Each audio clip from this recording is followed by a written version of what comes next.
da ko yo hatti bila to mo ordinateur Lei da me non tammi profita ta. Dua ga ko tan fa wala ko seda na. O ala lo pana. Alla rema ko ma ki ngol. Tu makala mi akiro ma honde. Aro bi ngum ala na wala na sa gwana mi lani to me de ya do ngara ko mi lani ti ma wosi wana la contratti. Mi ande mi ni mai ko pin ma Aisa. Mi ni mai yo. Ni yo no hala ila yo ti. O ma o yo tali ma ko no wi ma fus. O de igon tu. Milanti sino ke mode hala non lango. Milanti lo on no confirmi ko ma wadir no ngara no mi hala no futtere la ela ko champion. Mi hola. Wallahi osal. Abbo. Ani ko andi ta mi hola ki sai woni no ayo tingi dum wol ni mano. Haw jira no velo ar wala hala nam. To ngandi ko no. Me da de kiti dum aja ha mi landi to.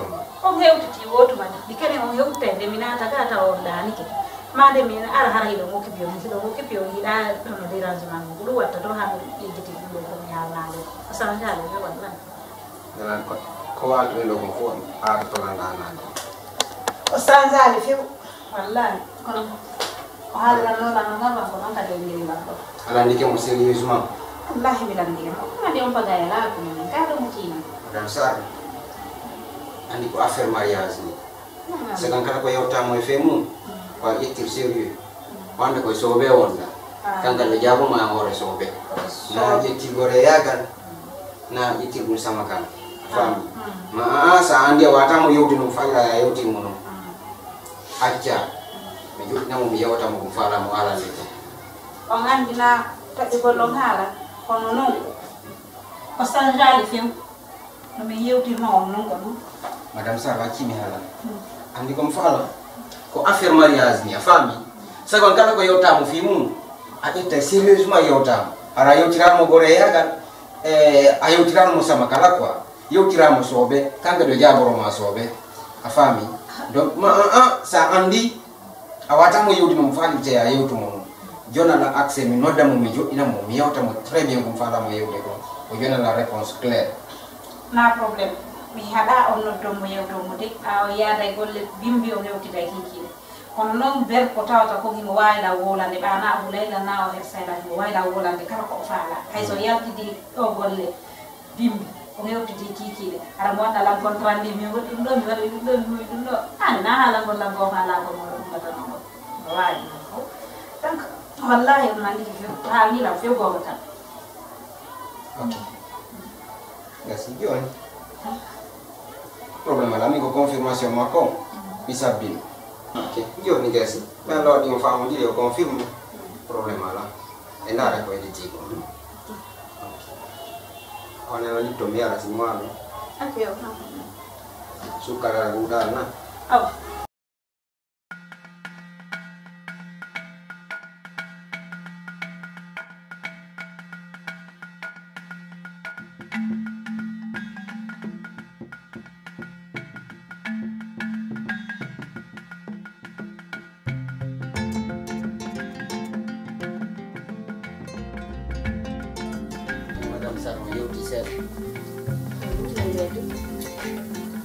Asli ko explica la loco. Ito mami yo na ma yauta ma seda ko yon kom fala andugot konko yewti lan no ko fondo makko kanko tun ka ange makko yewti on famondiri wonde mada woni pour yo minyanga jombe da idi mo da fala mo fi yo jombe ka ko honno tigi tigi. Merci. Ok. Mina ni ko la comme vraiment. Non minani. Mais le problème c'est où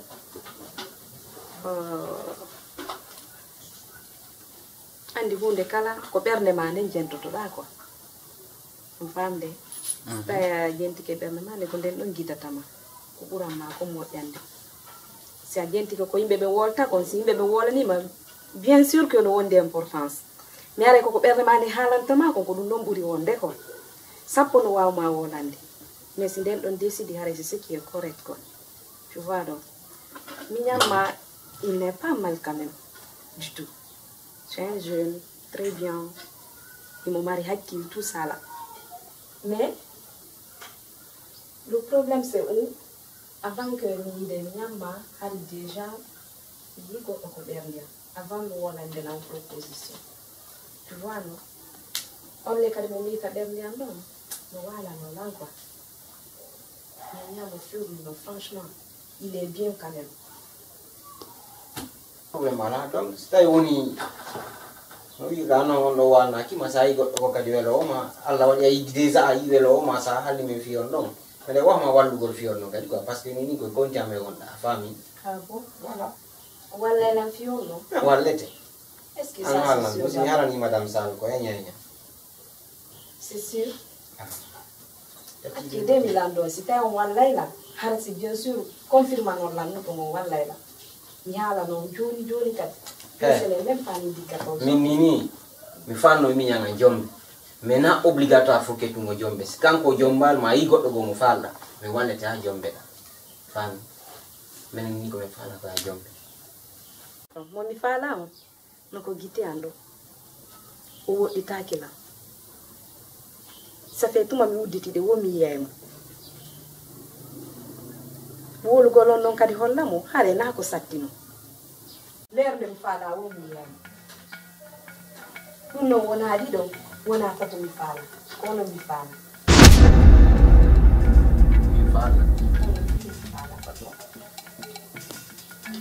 ɗum no yiɗu ɗollan on yiɗalan kono mi faala ok c'est bon joni mi yubda madame Sall ko mi darni mo mi andi non ɗum ɗo hay so wolanali mo min mi wolanaymo ok ɗum no hay si mapinali o par ce que min komi faala komi hendoto ko newre am ono won kaka juuɗi am ɗo wono ton sinima yaade ɗum ñaalalan hay mapi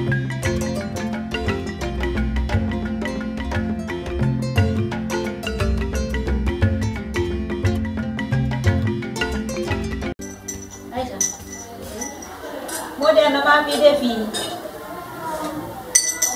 si hakkunde ma miyam maɓɓe on bone ko hatte ko radi to la chaque fois est-ce que c'est ay sangi nam modi ngal nan ko yewtu don ko wala non be nan fo ini billahi ay kon sabe ko yewtu no ma fo be ni lam de be ni la ko yewti fi akuna ma mi nyama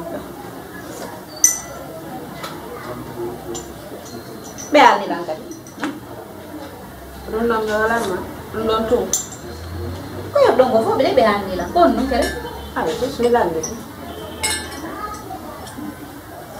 ko fo ko be wala ma be ani lan de ko yob don ko fo ko non kere ko ay na ni andi benni wo be landi ke ma fi mi am ma be on baare be sonjude la fi yo mi lando ma après non benni yo mi landi to magari stai o confirme meni na problem no andi gambe ma bi dum sikude kala firti anda fi tata nyaade tali do ko nyaade go mi nyaade tata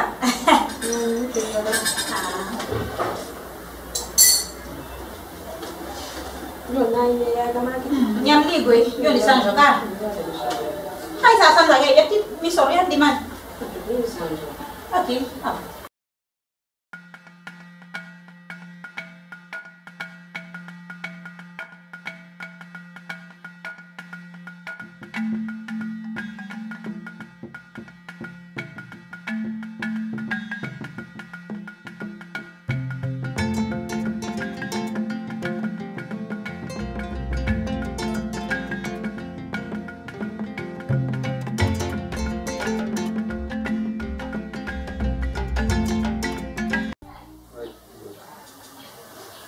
komi joɗɗiniri on ɗo ko yewtu seeɗa ɓeydodiren quoi andi une fois goɗɗo ɓuurima duuɓi ara ɓuurma seeɗa hay sila ɓuurma gandal mi ara ɓuurma seeɗa quoi donc a ari e vie kesso a yiwi vie ka wonoɗa ɗon a ari e vie kesso kadi quoi c'est que a jombi a woni responsable nan mi naati ata part de responsabilité donc hinoma an e ɓeygu ma min déjà ko hunde nde mi andi seeɗa par ce que mine wiye mum mi andi affaire ɓeygu jono anga de no mado ange be nguma mi wakili ki han ko me fala ko woni Allah wadi da hidi mo hiduma donc mi na ko mi torto ma mi jeji en tant que kotoma ko jogi toro mo jige e gekke yidiramo fi Allah en laado yurminamo jogi tan da mi gekke si ari ayi ko metta ma e mum e der wondigal mongal amiji ko anta piji ko feji ko ngasi mariage o wadi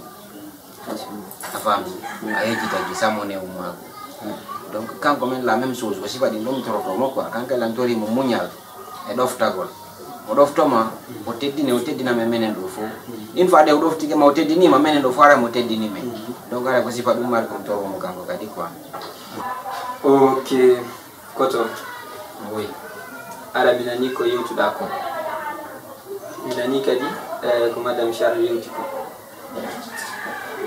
gonga hande e wondado e nene min kan yebben mais angira représenter la ni babel mi madame Charles kadi nous représenter la ni nene mi ko fi hon wadi non c'est parce que du jour au lendemain ko non banita talan italan yure di gonato au fait que mi torto tum min nacha si ko men par exemple couple mo on ndori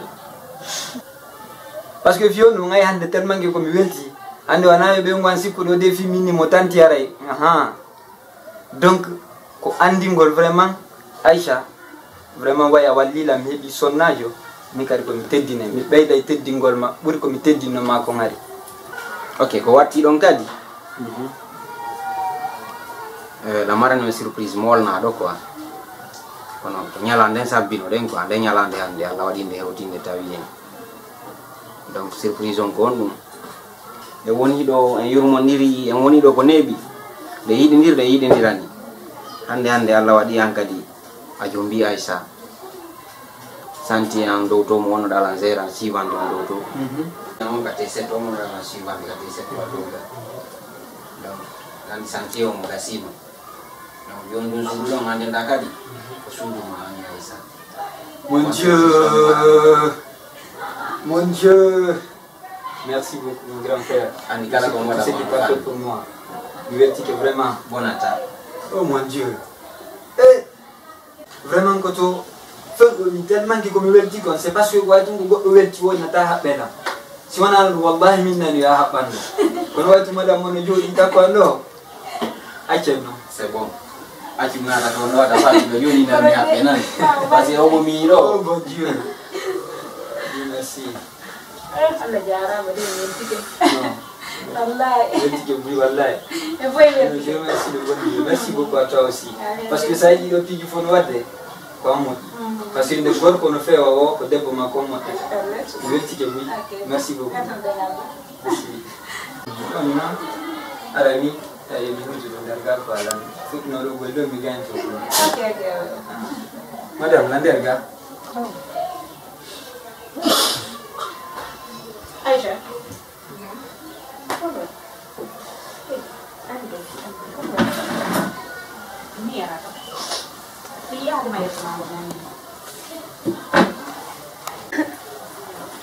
hey iya ma yeso mo mi andi mo kunu wat jono modi malu fala kadi en sedo Aisha jono min dunia ko galle ton na kombo mi andi do okay na problem no ndaw hande bodu no wadi habe wadi dum ko fi baaw no kado for may wadi fami jeju modi ma me wona do fiyalla no falda bin fala kay sedo okay taul do Aisha taul ni si Allah one ne jabi ko mi wala ni xalu ko ndombe wala na taul dum no falda e wona do nga ta do dara wani na bin na no problem fala kay sedo pi sen se do gasal taul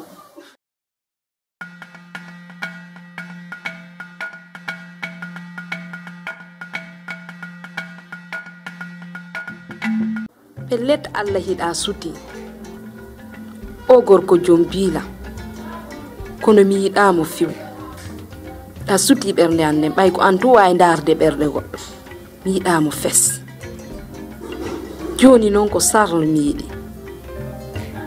kunno mi haaliranta ɓengu makko Allah waɗi miñam makko jombila kunno mi gerdata ɗum ɗo parce que ko mami luttida e sar koyemi war guri jangon ka koyemi feetimo ka koyomi miraɗo mo ko ɗum mi watta tigi tigi o parce que ko mami luttida e sarle e ɓiɓɓe mum ɓe ɓenɗon on ko min jeyata ɓe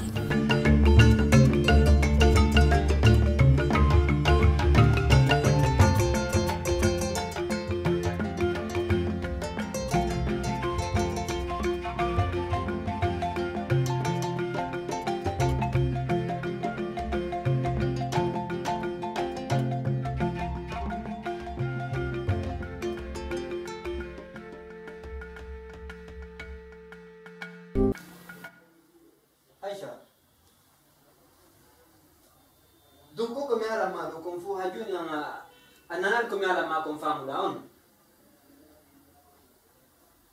e kan Aisha kon ko mi ala nde mi ala ni ma ande prends mon temps toi aussi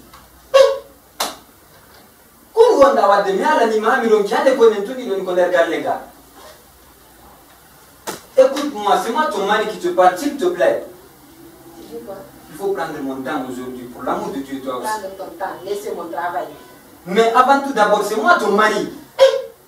Aïssa, s'il te plaît, prends mon temps aujourd'hui. Fiala. Prends ton temps. S'il te plaît, pour l'amour de Laissez Dieu. mon travail, prends ton temps. S'il te plaît, pour l'amour de Dieu, fais ça toi aussi. Eh bon Dieu, qu'il a rien de me dire, tu n'as jamais pris mon temps toi aussi. Comme moi, dis-moi avant tout, il faut essayer de comprendre, s'il te plaît, toi aussi. Pourquoi tu veux plaire? S'il te plaît, essaye de comprendre. Ah, tu fais malin, s'il te plaît. Tu sais c'est quoi? Je suis ton mari avant Tu tout. me fais rire. Moi, je ne peux pas abandonner mon travail et te suivre. Bon Dieu, avant tout, je suis ton mari, je suis ton mari. S'il te plaît.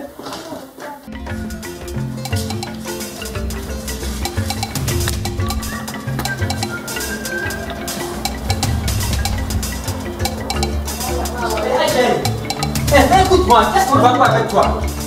Avant tout d'abord, je suis ton mari. Écoute, je te dis, tu n'arrives pas de me respecter avant tout d'abord, t'es ma femme. Mais qu'est-ce qui ne va pas avec toi? Mais la femme, elle me fait chier parfois, qu'est-ce qui ne va pas avec toi? Regarde-moi ça. Tu as le droit de me respecter, je suis ton mari. Je te respecte comment? Quand t'es qui? Tu dois me respecter, Comment? et puis si tu oses.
Ari pun ke ganda amin do.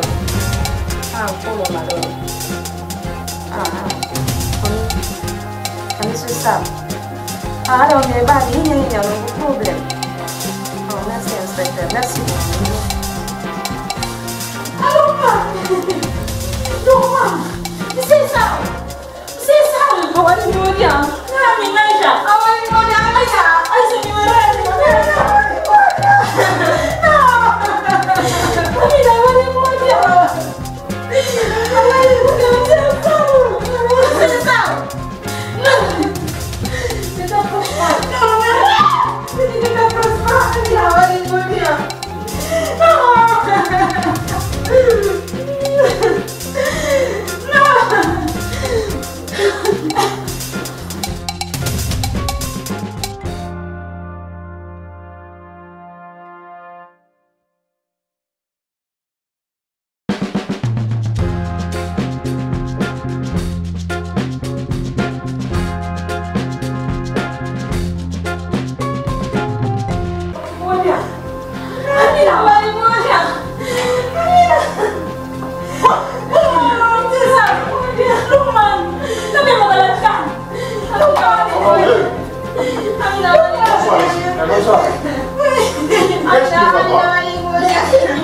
Ça c'est quoi ça? Qui a fait ça? Vous n'avez pas le coup de la dégaine. Attendez.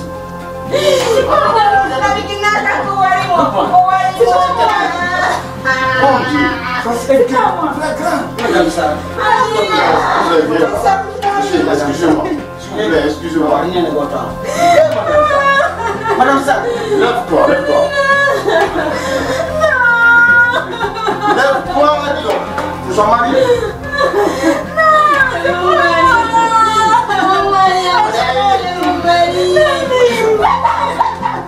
Doucement.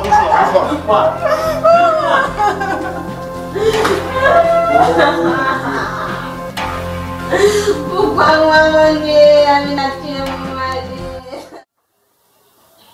Aïssa. Min jitike mi taw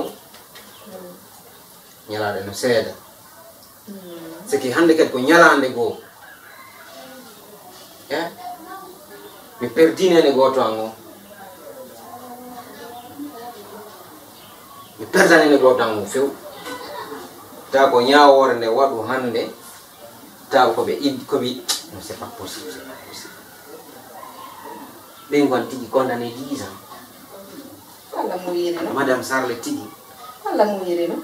Amina tigi 10 ans de prison. C'est ça. Allah mo yiri no. Goɗɗo kala ko ɗo liti ko ɗum ɗon woron. Kala ko rotiri ko ɗum rotiroto. Min komi haalan toon huttine fiiɗum. Allah waɗi o geri o wari Modia. I perdi Modia. Ko kadi ɓe condamnimo on perdimo. Qual est le problème? Hande nane goto ena e ɓengu. Ko Allah mo yiri noon ɗon ko waɗi o hetti. Allah waɗi o yehi min ñansa me plaît beaucoup parce que mi hettima. O perdimi la Modia. Kanko o naati ka prison joni mi hettima. A perdi ɓengu ma mi perdi Modia. Joni ko ene yiɗo luttiti ko ene yiɗo kadi mo luttitata. Ça te plaît beaucoup de fait que ɓengu ka prison? Ça me plaît beaucoup de fait que mo ka prison parce que o kanko waɗi ha Modia ni. Joni no Modia yehi an kada perdimi ko ene yiɗo intact. Depuis mi yumaɗa huluma mais ko hande kadi ɓe ɓurtima hulde. Ça te plaît beaucoup. Mi sikkuno nini ko haalaneno ɗaala sikki ko haalaji kippine ɗam ɓerde nden doyi alana ko sokkatala ɓuri komi sokki ko mi a jarama mais mi haalanta hunde wotere anga wondata Madame Sarr hammaya te sabbu ɗum ɓe ƴettanima o garantino a wontata Madame Sarr sa woni a weltori ɗum ɗon a weltori fenago merci. Mi wontata Madame Sarr kono mi wonat ko ɓuri Madame Sarr. Ngayi Madame Sarr mala déjà ñande ñinde no ƴiwino joni ko Amina kadi c'est 3 hande kadi ko Aïcha woni ɗo en tant que Aïcha Sarr.